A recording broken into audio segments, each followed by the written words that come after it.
Hey guys, it's me, the creator again. Here with another Stand Mill video, milestone video, or whatever. Last time we did this, it was my 18th birthday, which was a blast. And now I'm about to graduate. At the time of recording this, I got like 5 days of my high school career left. By the time you're seeing this, my high school career is done. And I'm moving on to a different future and all that.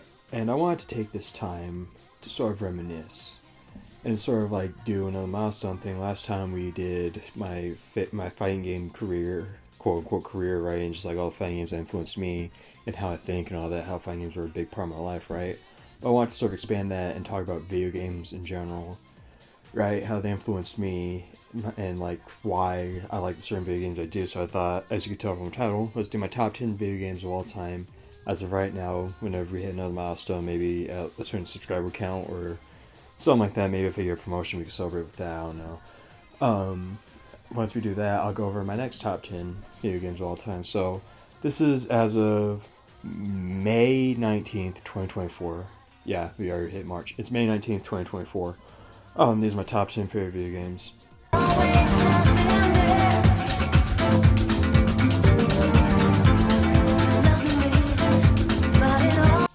But first, let's go over the honorable mentions, which these are all just not necessarily video games, but still games that I love in general, right? So there's three of these. The first one is Risk, and technically it is a video game because it's gotten like 20 different video game adaptations.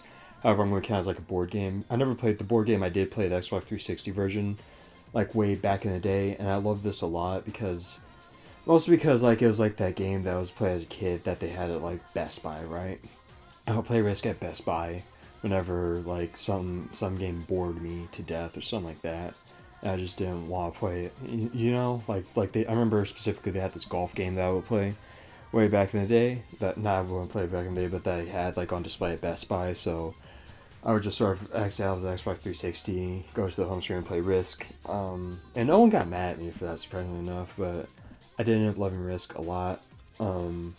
And I still play it to this day. It's incredibly frustrating, the die system and all that. Whenever I have a good strategy and just one bad luck, it just kills me. But yeah. Next up is my favorite playground game of all time, which is Gaga Ball. It's incredibly intense, but that's why I love it a lot. That's why it's my favorite playground game, because it's intense, but it's fun, it's great, and it opens up the opportunity for real life 1v1s, the closest I'll ever get to real life 1v1, right? That's pretty much it. My reason for that is incredibly simple, no emotional basis besides the fact that I used to play it all the time in like 3rd, 4th, and 5th grade, I want to say. Back when, recess was still a thing. That was a while ago. But yeah, I love it a lot. Gaga Ball is my favorite playground game. And for my favorite tabletop role playing game, or TTRPG, of all time, this is like an incredibly unpopular one, but I love it a lot. It's Marvel Multiverse RPG, right? It might not be the best out there. I'm pretty sure there are others that are a better balanced, quote unquote balanced, or better like not optimized, but like better designed, right? But I love the Multiverse RPG because one, its rules are simple. Like anything that's complicated, you can easily like explain while you're playing, and people will get used to it fast. But two, in its simplicity, you can be an absolute badass, right? I remember because like I have a D&D campaign coming up, which keep in mind for that, I have a Fallout D&D campaign coming up. I remember when I was playing that campaign, I wanted to create my own system and not even set in the Fallout universe, set in my own system, right? And a lot of it was based on the simplicity that the Marvel Multiverse role playing system had, right? Where it's sort of like you get these stats and then all these ways to like just be an absolute badass, essentially. And like I love it a lot. I can see myself both this and that system that XP Level 3 made and my own system. I see those three being like mainstays of just like my YouTube channel. And like if I ever like do decide to like upload D&D, which I will, trust me, I will. I've tried like twice before, but like the third time it's going to be the actual time I actually upload it. Right? But like, yeah, I love Marvelverse. And plus, I have a current campaign going on. I'll tell a story about that maybe. And then after that, I'm going to be DMing my first, or maybe my second, depending on how fast I get this next one, my first campaign, right? And that's going to be fun. And all thanks to Marvel Multiverse system. It's dope. I love this a lot. Yeah. So now on to the actual games. We're going to go from 10 to 1. So starting from... Oh yeah, also, quick disclaimer. I wanted to get the game footage in the background of like each game that I mentioned in here. However, I wasn't able to do that, mostly because, like, one, I'm recording this as I'm about to edit it, I procrastinated so hard on editing this that like this is like the only time I can do it, and I can't go out and get game footage for that. So I'll try to get game footage where I can, but like don't be surprised if it's like just Street Fighter gameplay footage, like Street Fighter in the background. Besides that, yeah. Enjoy the video. And here's my number 10 pick. Number 10, Fortnite. Now Fortnite is on here for a very special reason. One, it's like an overall fun game. It like gave me lots of memories, like as a kid, I guess, like back in middle school. And all that really gave me like good memories of playing that. It was like it's just like a good game. Like there's like so many good mechanics about the fact that's essentially just become like a headstone for like capitalism and like not the evils of it, but like the badness of it, if you get what I mean. So there's that, but like also it's very here. It's here for a very special reason. It's the fact that all of these games on this list, except for like number 2, I think wouldn't be on here if it wasn't for Fortnite, right? Because Fortnite is essentially like the reason. Because like before Fortnite, right, I was like grounded for like playing video games, right? That was in like my top 10 video game songs, right? Video. So Fortnite is like the reason why I was able to play video games while I got on grounded. Because I remember one day, like during like not the summer but like the actual like school year, I remember like one day, like that entire summer I was like obsessed with playing Fortnite and all that, right? And then one day during the actual school year when I thought I wasn't able to play anymore, like I wasn't able to play for like the last 3 or 4 years of my life, right? That day Ma just said, you know what, Kang, you can play Fortnite. And that the rest is history. Next thing I know, I was buying a bunch of games, buying Call of Duty, buying Titanfall, buying Fallout eventually, playing Fallout, fall in love with that World Series, fall in love with like that form of escape and all that. So in a way I owe this channel's existence, my existence to Fortnite, that's like really like a butterfly effect thing when you think about it. And that's why Fortnite gets the number 10 spot, because it's like incredibly important. Number 9, the Resident Evil 2 remake. Essentially, RE2 remake, I love it a lot because it's one of the first and really kind of sort of only games outside maybe Fallout 4 to ever sort of immerse me, right, in like its world and its setting, right, especially playing like hardcore mode. I love it a lot because it actually scared me, like, because especially like the hardcore mode made me afraid of death, where I was afraid to die in the game. All of a sudden, all that progress I'd lose and all that, and that's where it started me being afraid of like people like Mr. X and like the zombies being an actual threat, a threat that scares me started coming in, because like it's not a threat to my life, it's a threat to me losing progress and like hours of my life, right? And also I love the characters too. The story, I don't remember much of the story, I'm gonna be honest, but like I still enjoyed it though, and I love it a lot, and that's why Resident Evil 2 is like one of my favorite games of all time, and it comes in at number 9. Number 8, Left 4 Dead 2. Now Left 4 Dead 2, I love a lot because like the most fun I've ever had playing a game, like ever. I remember I came into Left 4 Dead 2 thinking it's just going to be like Call of Duty Zombies or something like that, where it's going to be a fun time and all that, but ultimately I'm going to have to put it down eventually. I'm going to put it down eventually and do it. And then the first time I played it, I remember playing it for like hours, and then all of a sudden I remember playing it for weeks at a time, like many hours every week all of a sudden, and it was like the most fun I've ever had playing a video game. I can't explain it. Like a lot of people have made video essays about why Left 4 Dead 2 is so fun. And that's another thing. I don't have any nostalgia towards it. If anything, I have like reverse nostalgia because I got scared watching my cousins play this game because zombies just scared the fuck out of me. Now look where we are. But yeah, Left 4 Dead 2 is like the most fun I've ever had playing a video game, and for that, it's in the 8th spot on my channel. Not on my channel, on my list, right? The other ones, everything above it is either I've had more fun for different reasons that are like arguably better. Like this is just raw fun. The other things on the list are it's emotional, like incredibly emotional experience for me, or it's just like they have fun in different ways that I prefer more than the others. You know what I'm saying? So yeah, with that out of the way, let's get on to number 7, Dead by Daylight. Now, this is probably like the more controversial opinion that Dead by Daylight is like my 7th favorite game of all time. Like Fortnite, same Fortnite is on there, like that was like bound to happen, right? That's expected. It's like disappointing, but it's expected, right? Dead by Daylight is disappointing and unexpected, so that's probably going to get me a lot of heat in the comments. But Dead by Daylight and number 7 It's one of my favorite games because it's one of the only games I ever felt like good at, right? Like a pro at, right? Like I never like, despite the fact that I love the Street Fighter franchise, I never felt like I could call myself a pro at Street Fighter, right? Despite the fact that I played a lot of Call of Duty, I don't feel like I could call myself a pro at Call of Duty. Fortnite, I don't feel like I could call myself a pro at Fortnite, right? But Dead by Daylight, I feel like I'm like, how do I word this without YouTube getting at my ass? I feel like I'm good at playing the killer role, right? The slasher role, right? I feel good at that, and I love the dope. And for a while, I loved the dopamine hit it gave me to the point where it didn't become necessarily dangerous, but I knew at the time I had to stop playing it, and I did. Now I only play it occasionally. I kind of suck now, or I guess I'm a bit rusty at playing killer. Mostly because I keep playing Chucky. I should probably play first person killer, but I still love this game a lot. So the game I'm probably the best at out of every game I've ever played.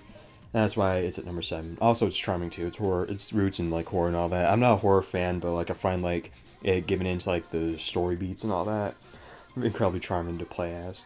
Number 6 and number 5? Question mark. Yeah. Oh, these next two they're like sort of tied for like 6th and 5th place. So I'm just gonna put them in the order that I wrote them down here. Number 6, technically, number 6 and number 5, no, the first part of the title is Dead Rising 2 Off the Record. And I love it purely because it's like the best open world game I've ever played, right? In terms of like, it's like the best open world, like the world itself. I love it a lot, right? Where like, if I'm playing other games like Fallout, I tend to like hardcore the side quests, and like before I started like getting bored of like hardcore the side quests and like doing challenges and uploading to YouTube and all that, I would like hardcore some side quests, but I wouldn't like actively explore. I wouldn't play them the way either Bethesda or Obsidian or whoever created it intended for them to play, to be explored and all that, right? Dead Rising 2 Off the Record, though, does a lot of things to the point where I actually find myself exploring the environment, right? I find myself sort of exploring, I find myself off in the distance, like exploring like the mall part of Fortune City, right? And that's another thing. I love the setting too. I'm a sucker for games that take place in Vegas. Oh yeah, by the way, one game per franchise. I forgot to mention that. Harold put that at the beginning. Harold put that at the beginning. Say I forgot to say that. But yeah, I'm a sucker for like games that like take place in Vegas too, because like Vegas is like a part of my childhood and all that.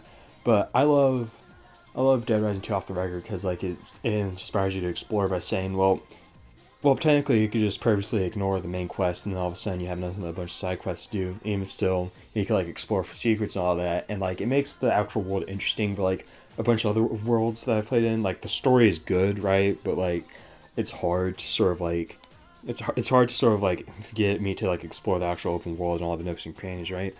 That's kind of why I like Far Cry 5. Everyone hates Far Cry 5 for this, but I love Far Cry 5 for the fact that in order to beat the boss, you are required to like go out and explore the world and all that. And it makes it a slog after a while, which is why Far Cry 5 is not on here, but Dead Rising 2 is. Because one, Dead Rising 2 is just overall objectively better game, but like 2, like it like Dead Rising 2, it never feels like a slog to just like explore its world. It never feels like, oh, I have to do this now. After a while, it's always fun to like explore its world and like the setting that it's in. And that's why Dead Rising 2 is at number 6/5. And now to number 5/6, the next one that's tied with Dead Rising 2, we got Streets of Rogue. Now, Streets of Rogue is like probably legit, like of every game on this list, is probably legit the most fun I've ever had playing a video game, like ever. And that's because it's like replayability factor. It has some that Dead Rising 2 has. It has a thing that Dead Rising 2 has where like you could just like replay it constantly and just keep exploring the world to your like leisure and all that. But like also, I cannot explain what makes this dope. Like, I'm gonna give you an example. My most recent playthrough.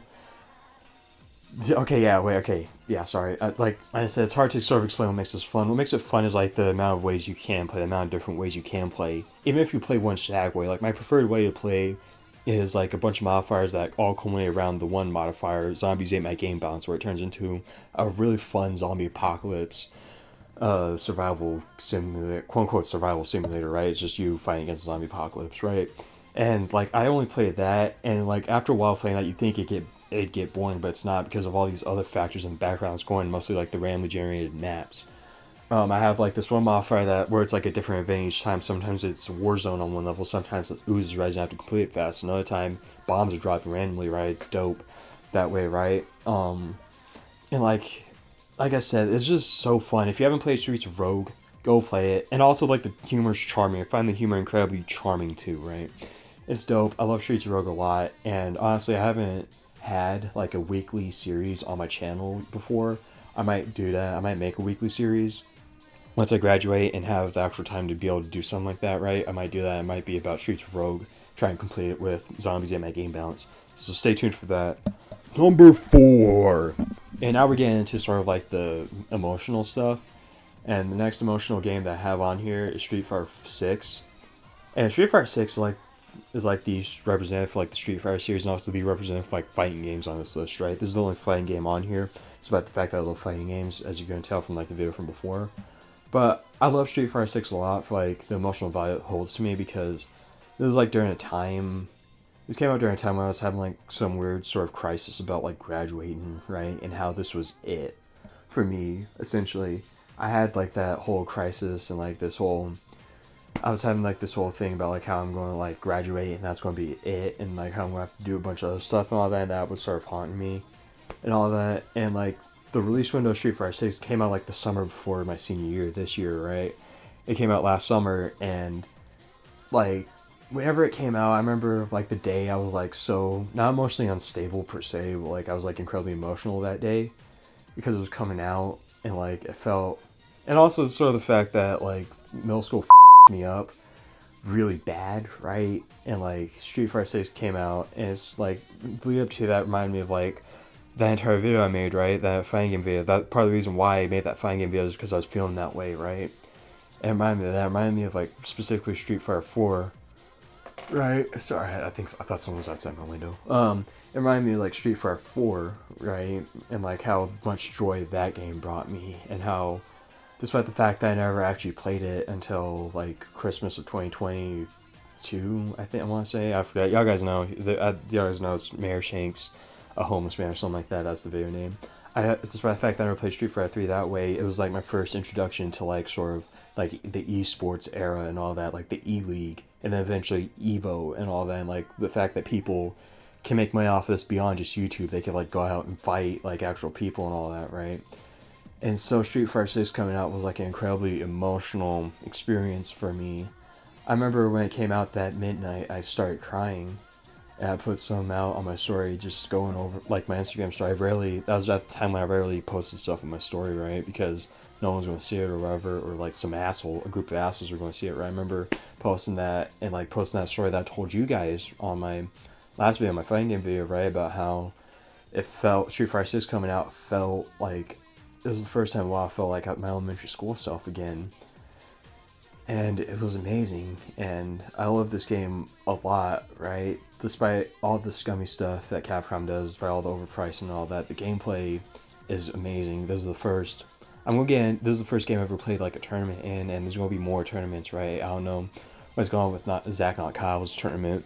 That I don't know if I got canceled or not, but like I don't think I played in it, but yeah. And like, yeah, Street Fighter 6. I just really love this game, man. So yeah, that's number 4.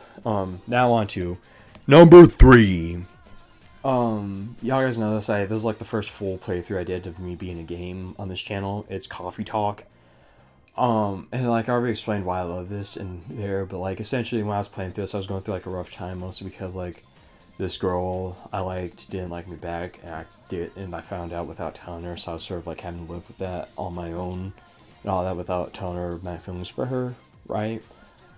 And that was just like a tough time for me, and this game sort of helped me through that, but like on like a broader scale too. It's sort of like also the fact that like deep down, like I was sort of starting to figure out that high school was like a lighter version of middle school, because middle school was bad. It was like the worst years of my life, right? But I sort of started seeing that everything else was shaping up that way too. That maybe this might be just like this high school might be like middle school too, and all that. And this game sort of helped me just like get through that time, you know. And I appreciate it for that. And plus, I just love the cozy aesthetic and all that. I am going to play Coffee Talk episode 2 when I get a chance. Right, but before I do that, there's like another game by like the same. It was at least published by the same people. I don't know if it's the same developers necessarily. It's called When the Past Was Around. I want to play that with you guys first before I get into episode 2. apparently it's only like a few hours long, so I should be able to like play that and like a snap over the summer maybe. But yeah, I just love Coffee Talk a lot, and for what it did to me emotionally, and just like how it sort of calmed those nerves down and all that. Now, on to number two. It's Uncharted 4, and I love Uncharted 4 a lot. Like to the point where like whenever I eventually do redesign like the kingdom stuff, I'm gonna like at the very least give Harold his design. I'm gonna give his design like lanyard with like an ID on it, and like the lanyard's gonna be like some parody of Uncharted 4 or something like that, right? A copyright free parody of Uncharted 4, you know. But I love Uncharted 4 because it means a lot to me, right? It means me and my dad loved the Uncharted series growing up, right? I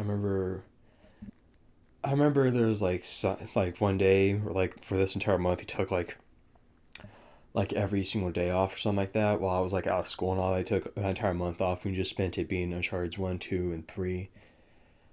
And those memories were some of like the best in my life because it was time I got to spend with my dad. And then I remember when the trailer for Uncharted 4 came out, that was like the first time I ever had like an emotional reaction to like some fictional outside of like Batman dying in The Dark Knight Rises, like many many years before that, right? Like I love Uncharted 4 because it sort of represents the end of an era for like me and like that age, right?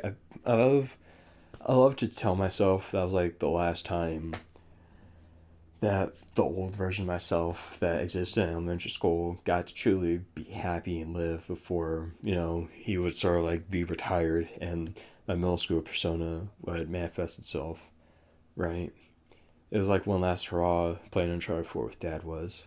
And I love it a lot, man. It's dope. Uncharted 4 is like my second favorite game of all time. But it doesn't quite compare to number one. Y'all guys saw this coming. It's Fallout New Vegas, right? And y'all guys, this might like lead to my face reveal, but like my story of Fallout 4 is one that I like to tell. Mostly that I remember, right? Because middle school was a tough time for me to the point where I forgot damn near everything.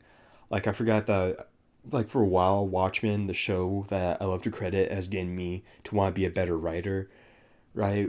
Yeah, I remember watching that for my freshman year, right? I totally forgot that I watched that in middle school. I forgot a bunch of stuff out of middle school. I blotted it out. That sort of culminated, and that was sort of like a thing. And then like after a bit, sometime in high school, started to remember. I sort of started to wonder because I had this Fallout obsession that everyone knew about. I sort of started to wonder how did I get into it, and I think it was like no, it was my junior year. Sometime in my junior year, I started to remember that I got into Fallout because middle school was so tough and Fallout was my saving grace, right? And that's in a way New Vegas sort of me responsible for me remembering that tough time in my life, right? But basically, what New Vegas did to me, it wasn't some New Vegas did, more so the DLCs. I wrote a story on this, but it was only about dead money. Really, it was the entirety of the DLCs. They told me to just let go, right? I was afraid of what would happen in high school, and they told me to let go. And when I sort of started to realize that letting go and begin again was sort of a lie, that there's really no beginning again in this world.